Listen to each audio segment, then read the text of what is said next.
2, and I'm proud to announce to everybody that Gale Raponi, Tuff-N-Uff Kennels, is officially, and has been for a while now, registered with the Bred family, so that's awesome, because, I mean, let's face it, the American Bull Molosser is definitely just a whole different animal compared to what everybody's used to seeing. To start off with, not only us down here in the south, but you in the north got a pretty good cold snap. How's the weather up there? Yeah, like you said, it's cold. I haven't got a whole lot of snow. I think you got probably more snow than we have up here, but yeah, it is cold, and the ground is finally frozen, so I can actually use the plow on my tractor without tearing the yard up. Oh, there you go. Yeah, so I invite the cold weather this time of year, so just for cleanup purposes, you know. Yeah, absolutely. Yeah, it was really strange. Like I was telling you earlier, we everybody here in South Carolina, you know, I'm in Myrtle Beach, and they're all like, yeah, we're supposed to get a bunch of snow tonight, and I'm like, yeah, all right, yeah, I'll believe it when I see it, you know, because a lot of the times, I mean, the news will say, you know, oh, we got a Category 4 hurricane coming, and it ends up a tropical storm, or it's going to be really cool this weekend, and it ends up being a heat wave. Gotcha. So I'm like, yeah, I'll believe it when I see it, you know. And then it was probably they called it this time, huh? Yeah, they called it this time. I look outside at about, I don't know, 5:30, 6 p.m. and I'm like, nothing. Yeah, see, I knew it wasn't coming. And 2-3 hours later, I look outside and we were blanketed. I was like, no way. Surprise.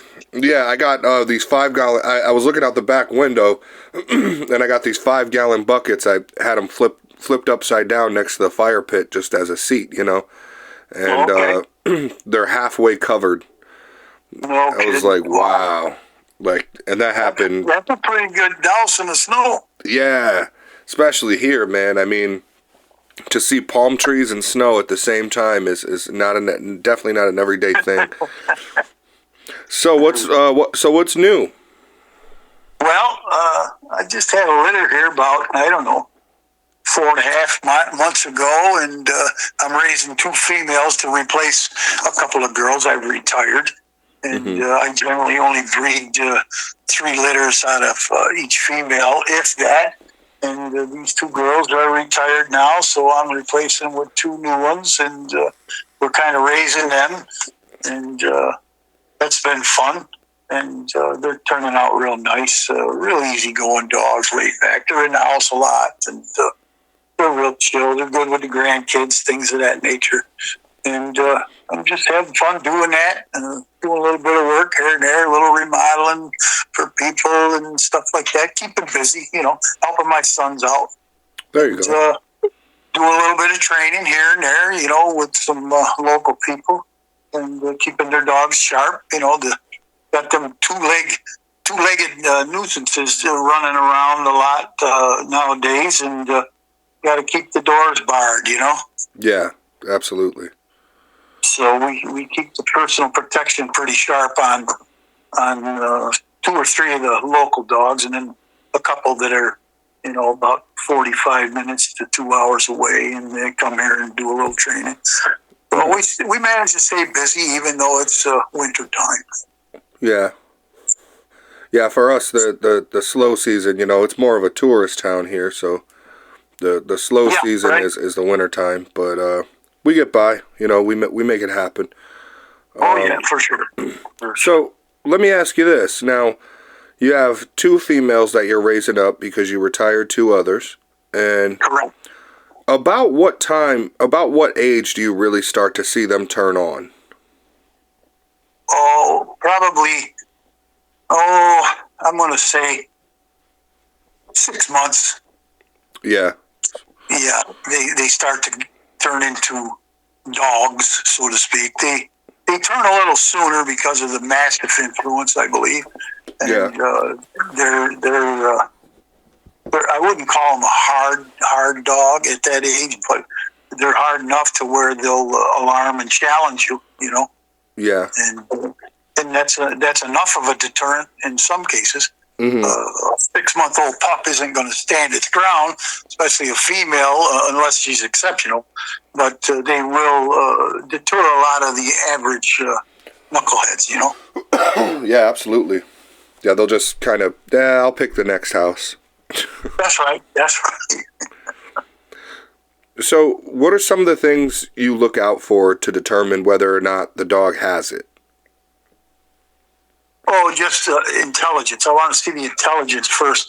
Generally, if they're smart, they're definitely going to come through with the other traits as well. The intelligence levels need to be up there. You don't want them fighting with their siblings, things of that nature. I don't condone that, nor do I look for it. I'd rather not see that at all. I don't care about animal aggression and dog aggression. I just want intelligent, responsible dogs that are going to guard the property and keep the riffraff away. Now we might have touched on a lot of this before, but I figure it's good to get a refresher for the audience. When they get older, do you have to worry about it when they're older, as far as, can they work together? Yeah, sometimes, not always, of course, but definitely a male-female team will work together. And there are some males that will work together. I've had them in the past, and they understand who their pack is, and they will fight for the pack. Okay. Now, what are some of the things you look for as far as, say, early warning signs, like this guy's going to be a little more dog aggressive, it's best to keep him by himself or with the opposite sex? Well, how do you determine that early on? Do you just kind of play it by ear? No, you'll notice little telltale signs. Food aggression, it'll start with food aggression generally, and then the dominance issues. Just out of the clear blue, they'll want to dominate over a toy or anything. But generally, if they're food aggressive, they're going to be more than likely going to be a little bit dog aggressive later on in life with the same sex. That not always with the opposite sex, but same sex food aggression is a real good telltale sign. I gotcha. How many do you have now? I have, let's see, 1, 2, 3, 4. I have 9 altogether. I gotcha. And what is... And I also have dogs that are outside of my home that I've placed with people on breeding contracts. So as far as reaching out for breeding stock, I have probably 13, I think, altogether to use in my breeding program. Okay. Now, correct me if I'm wrong, you just kind of built a newer kennel setup, didn't you? Oh, yeah, for sure, yeah. Take me through your day-to-day. Give me a little bit of your routine as far as dealing with, 9 dogs. Sure. Pretty simple, basically. The kennel is 124 feet long, and it's one long stretch. And it's cookie cutter, one right after the other. So everything's high and dry. It's got a roof on it. So the kennels are always dry. They're never wet and sloppy. And just go through there and clean the kennels out and put out who you want to. We've got big play pens that we put them in to play in during the day, male and a female, team them up. Let them play. They each get 2-3 hours, and then back in the kennels. And you got to restraw the dog houses, on days like today, things of that nature. Take them for walks, have the grandkids over, they play with them, bring them in the house now and again, and they all get all kinds of different interaction.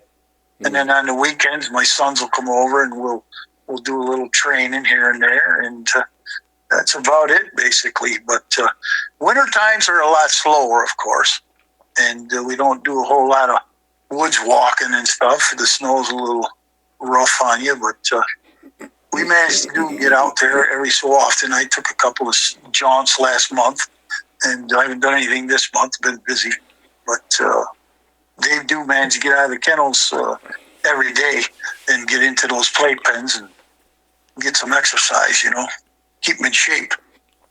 Right. Feeding time is always a simple task. It's just chucking them a couple of chunks of venison or beef or whatever, and some green tripe, chicken, things of that nature. Pretty simple. So they're 100% on raw, or do you mix it with kibble as well? Well, the females, when they're nursing litters, I give them kibble along with the raw, but everybody else is just strictly raw. Okay. And then the pups, I put them on the raw when they're about 3 months, Mm-hmm. and you get off the kibble. And those 2 female pups that I've got, I know if you probably got some pictures of them. They're straight raw. They've been straight raw since 3 months. They're well over 50 pounds at 4.5 months old, and they brave the cold. They're out there in the cold, and they'll stay out all day long. They don't care. That's awesome. Yeah, and they're real thick coats. And they do well in the heat too. I remember you were saying. They do. They just they're like a chameleon. You know what I mean? As far as that goes, they adjust. Thickness of the blood, thickness of the skin adjusts throughout the year. Yeah, that's. I wouldn't take a completely indoor dog and put it on the outside for very long, and vice versa. But if they're allowed to get acclimated with the change of the seasons, it doesn't affect them at all. Would their size make them easier to deal with or more difficult to deal with, in your opinion? Deal with on a handling situation? Just handling day to day, their energy levels, things like that. Right. Well, the size really doesn't matter to me too much. It's the temperament and Right. that working temperament. If they're a responsible dog and they're responsible for their handler and stuff, they're going to be quite easy to manage here. These girls here, they're very seldom on a leash at all. They'll follow my wife anywhere she wants to go, myself included. And mostly her, though, because she's the midwife. You know what I'm saying? Yeah. She raised them, basically, and they are glued to her like Velcro. And when she's out doing chores and stuff, they're right by her side.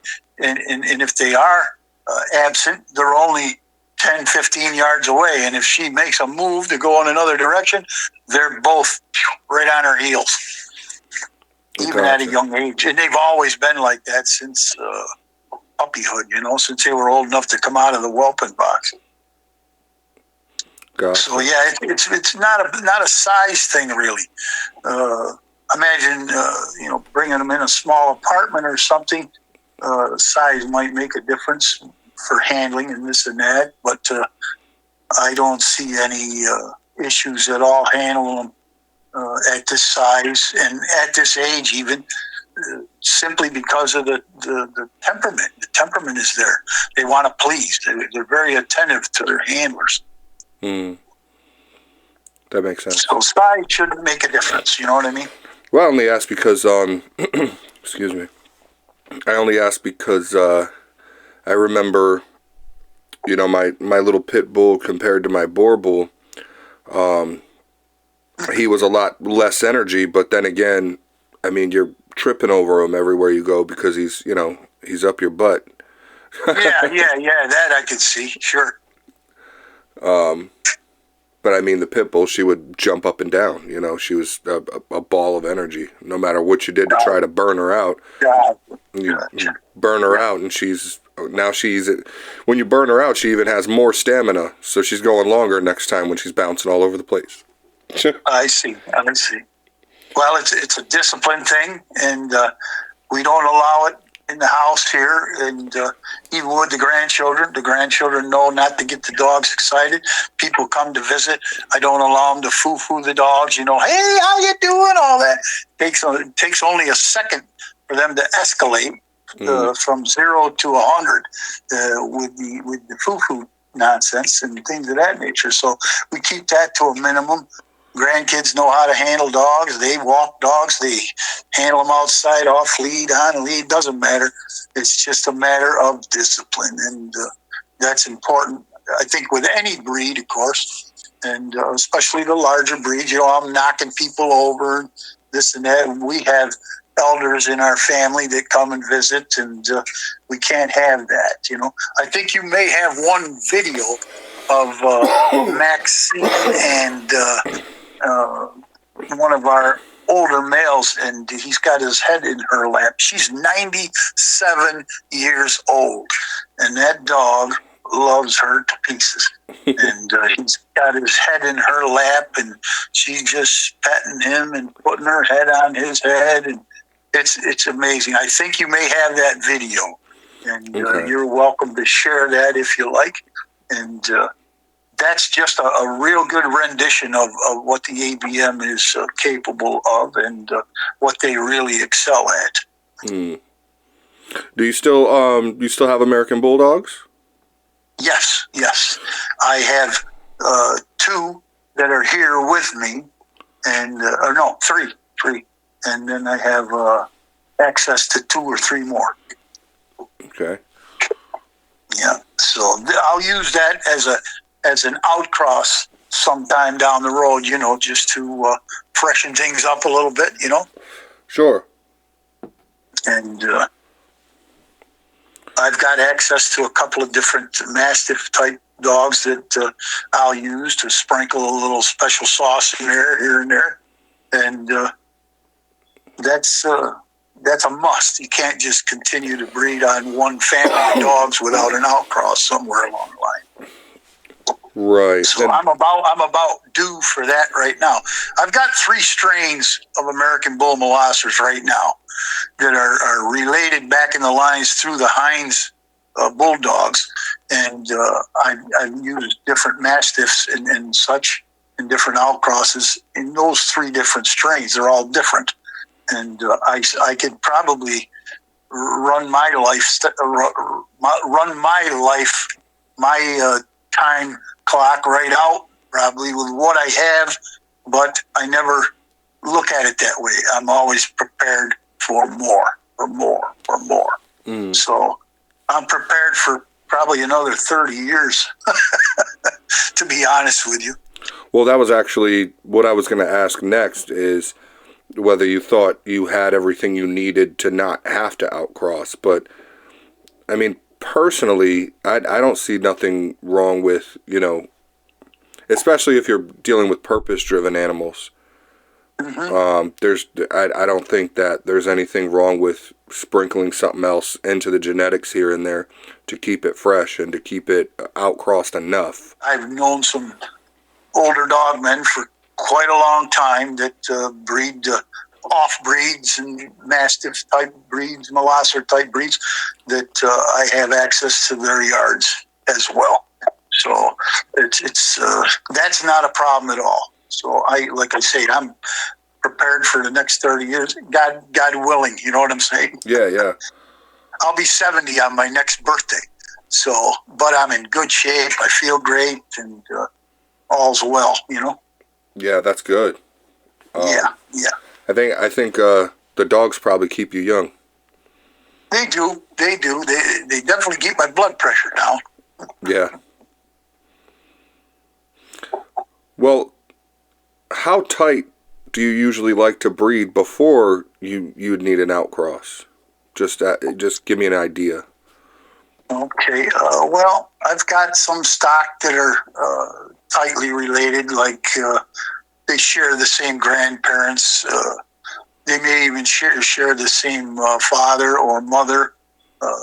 I hesitate to outcross to that or to inbreed to that because I have other options.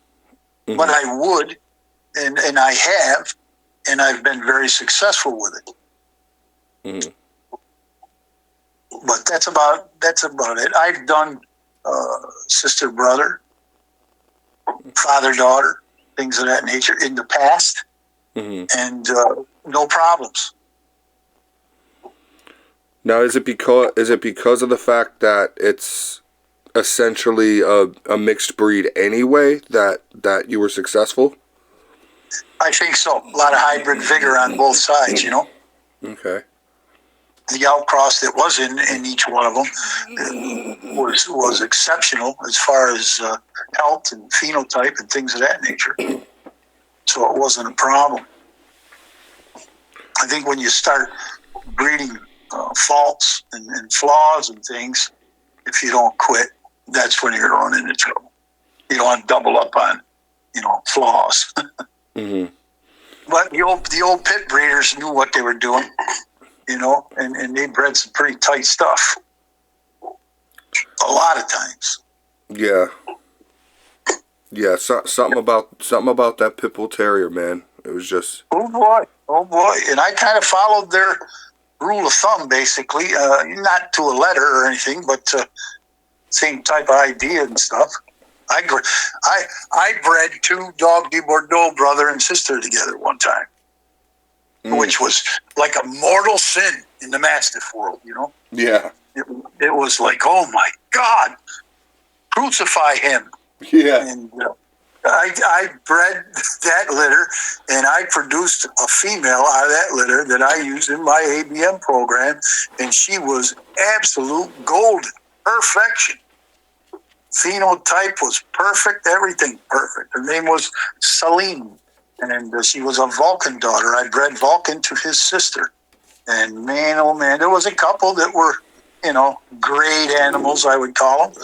But this one female was absolutely perfection. And I used her in the program. No, that was litter mate breeding?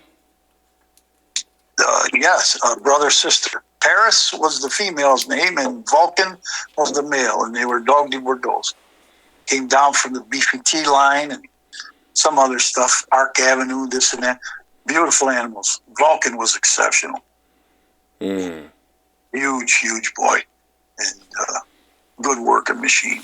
Didn't live as long as I wanted him to. He made it to almost 8 years old and just dropped dead one day. Boom. No warning, no nothing. Oh, goodness. That's the drawback with the Bordeaux, The larger the animal, the more apt they are to pass early, and sudden. Yeah, I hear that. I hear a lot of that in the Mastiff world, especially. Yeah, but he was a working machine right up until the day he died. And you still have dogs that go back to that cross? He's in every one of the pedigrees that I had. Okay. Yep. So would you say that was the main factor for driving up the size of the ABM? Yes, that and the South African Warble that I use. I use 3 different strains of South African Warble as well. Okay, see, that's, even though, like, I co-own one of those now and, help to raise them, that's still one of those breeds, man, that there's just not enough information out there. Right. You got to find the good ones, and you got to test them. You got to work them. That's the key. Got to work them and test them. And once they test out properly and they're healthy and this and that, and keep them on a decent diet, exercise program, keep them in shape, give them a fair shake, and those are the ones you want to use. But they've got to test out here at my kennel. And they go through quite the gauntlet here. Yeah. So so as the dog is growing up and in, I guess we'll call it the schooling process, what are some of the main factors you use to test your dogs? Well, as far as personal protection work goes, they need to display the capabilities and the willingness and the ability to perform their duties, the alarm, challenge, threat display, engagement as if necessary. And I don't want to see any fear. I don't want to see any cowardice. I don't want to see any quit. The word game would enter into the equation. You got to have some type of gameness. Pit guys can't really corner the market on that word gameness. Dogs are game, and if they're not, they probably shouldn't be hunting. They shouldn't be working dogs at all. So that tenacity, you need that tenacity. So that'd be and temperament. They've got to be attentive to their handler. They've got to be social, civil, attentive. Show some brains. They got to be intelligent, and they got to be able to discern what is a threat and what is a non-threat without blowing their anal glands and blowing their brains out of their head because they're so freaking adamant about biting that they lose all track of everything else. You get that tunnel vision. I don't want to see tunnel vision. I want to think an animal. They got to be thinking all the time. And what's your next move? They got to be like a friggin' CIA agent. You know what I mean? Right. In order to be effective, and they can't let you down and leave you hanging. And that's about it, basically. I guess like a good bodyguard. And a good friend and a good companion at the same time, all in one package. Well, let's dive into that a little more. You mentioned tunnel vision. I know a lot of people who want a personal protection dog. They like that tunnel vision, but from where you're coming from is basically, that's not always a good thing. No, it's never a good thing as far as I'm concerned for personal protection work, because the bad guy's cousin could be hiding behind a tree or the corner of a building. The dog can't focus on one threat. He's got to be aware of his surroundings at all times, and you don't want that tunnel vision. I don't like it. Yeah, you got to be aware of what's going on. Yeah, because I noticed, sometimes a dog might be too game. And look at for a good example, Muhammad Ali in the ring. You know what I'm saying? Yeah, he was hard to hit. Yeah, very true. Very true. He could dodge anything. Exactly. I want my protection dogs pretty much in the same wavelength as Muhammad Ali. Okay. So that there's a good analogy then. A lot of guys they want the Mike Tyson, who's just forward. You want more the Muhammad Ali. Exactly. Gotcha. Exactly. That's actually a really cool way to look at it. Thank you. So I know we spoke on this before, but just to reiterate for the audience, and some people that hear this, this might be their first time hearing you if they missed the first one. So how long have you been at it? Oh, we're approaching 30 years. Approaching 30 years, and how much of that 30 years was the American Bull Molosser?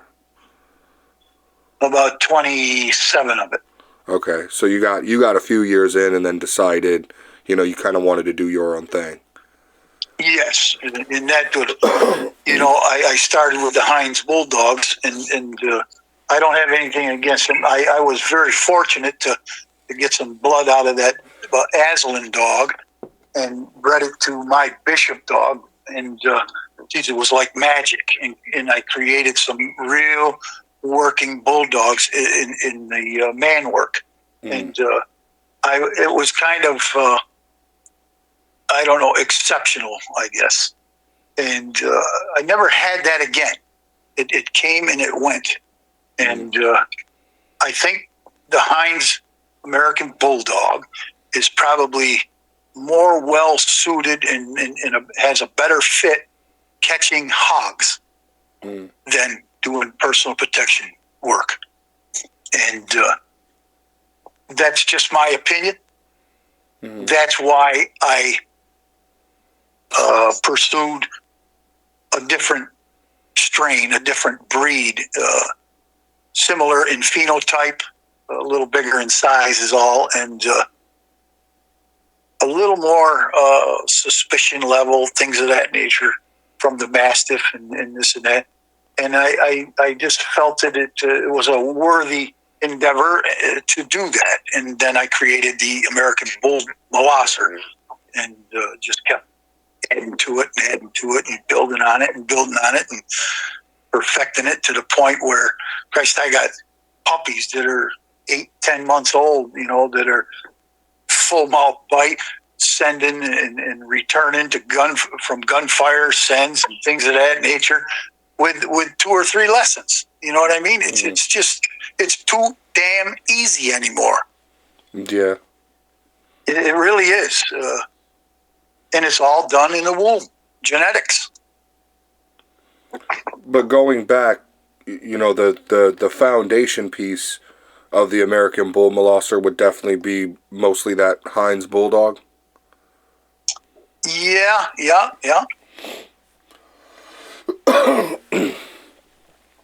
They definitely are.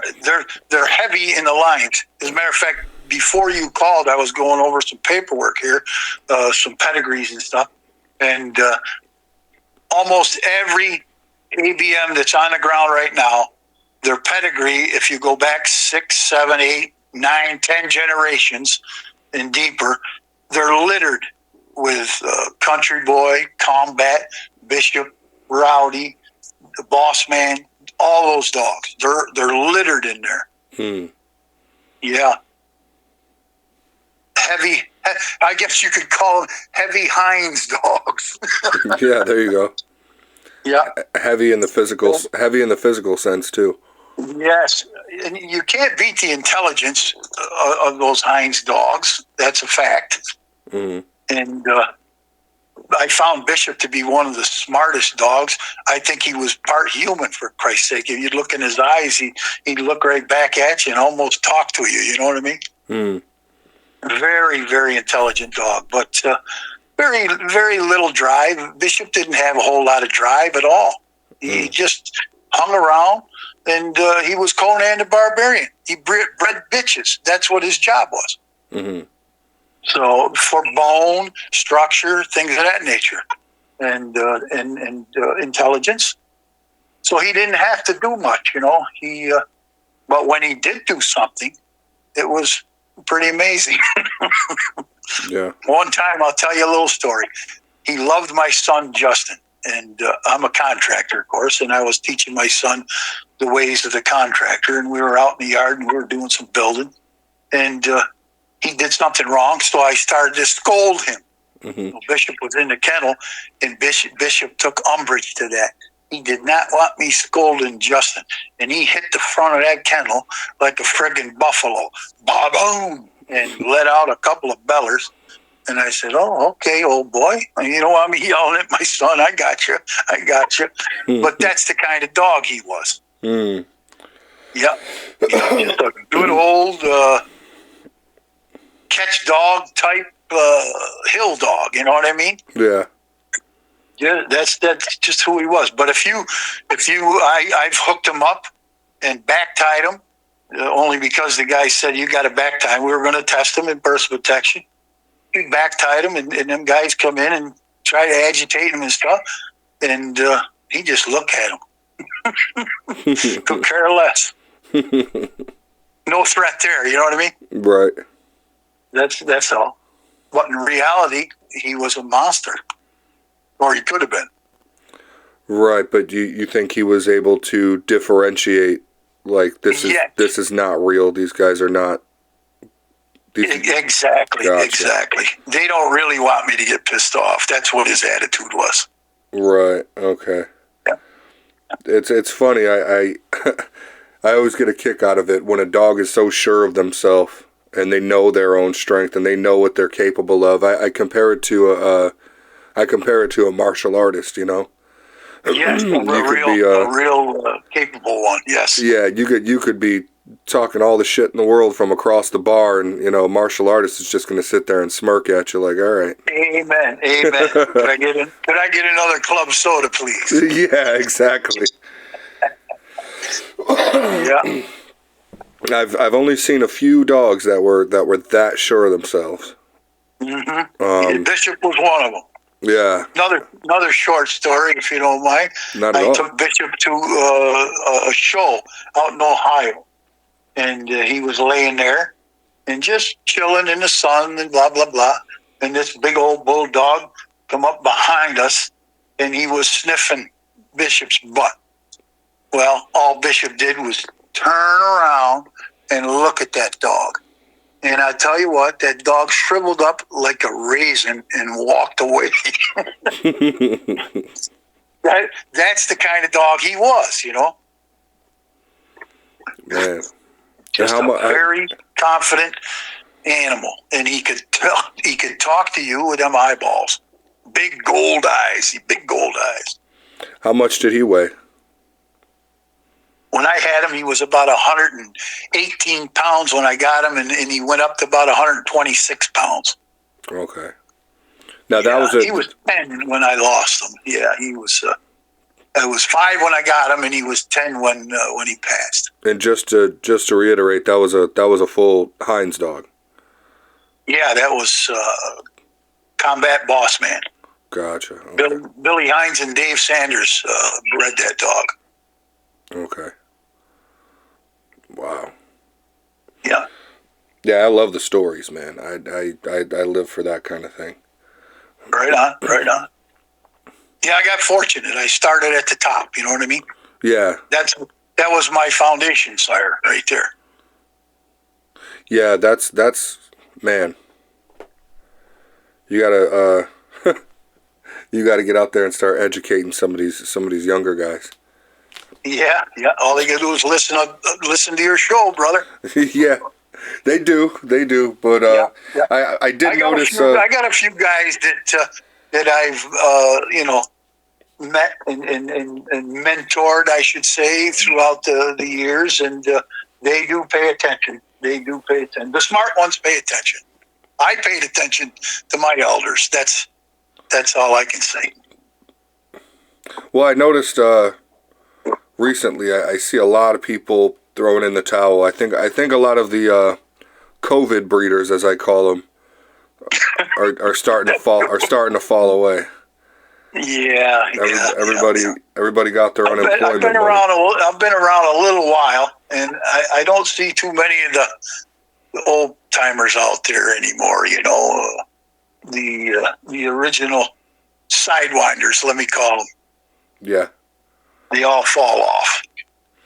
Yeah, I've said it 100 times, man. If you're, especially the guys that are in it for the money, and they get in and they have all these big ideas and they fall off.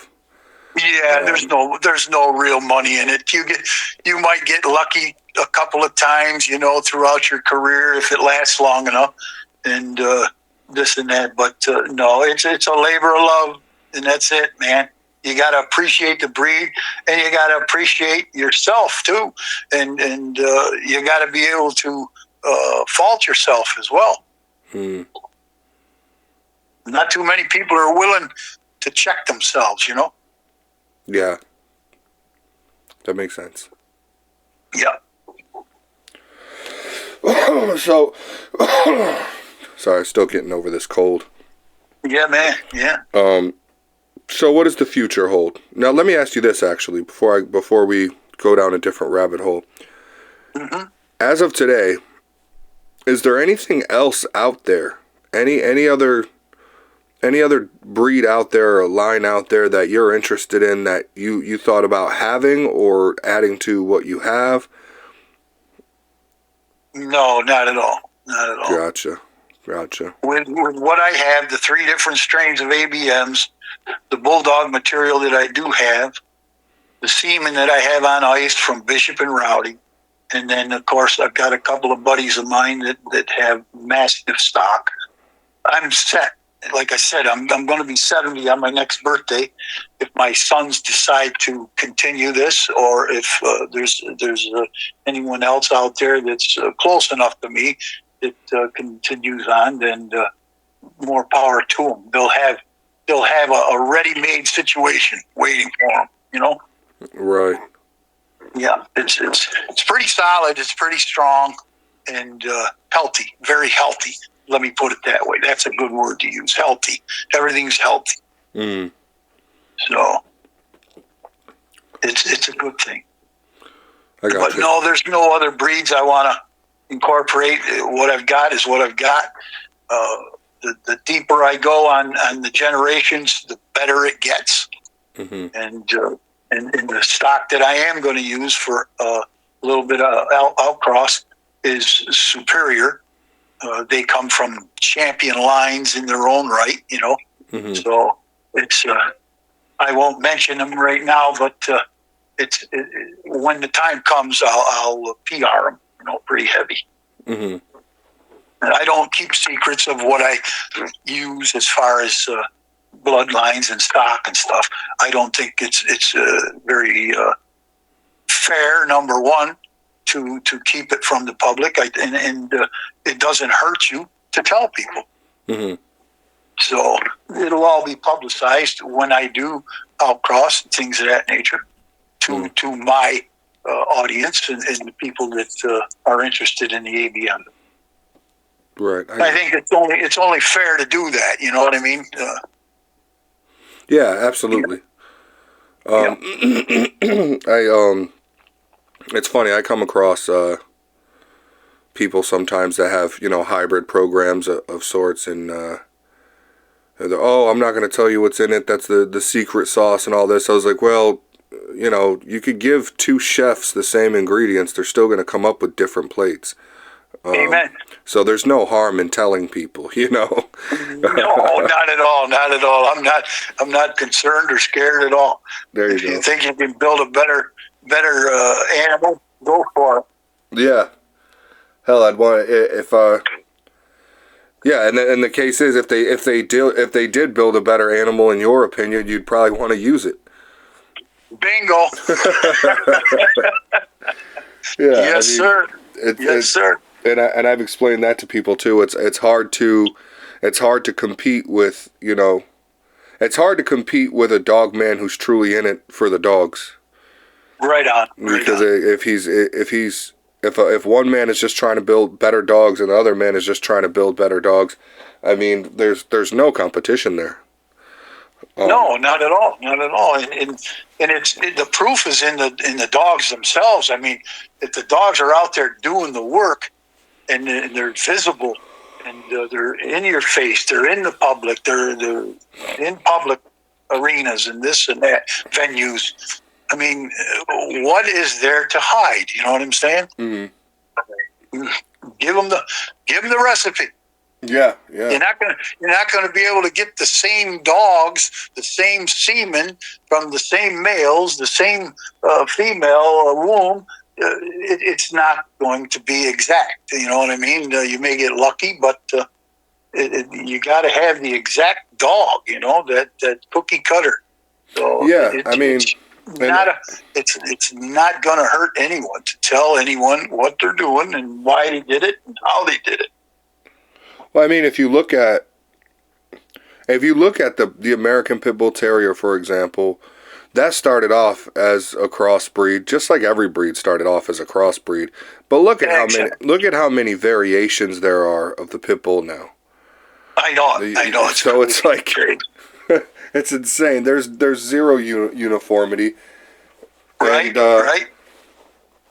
You know, and so in some cases, like if somebody takes a ADBA game dog and crosses it with a UKC pit bull, which is more of a show dog, right.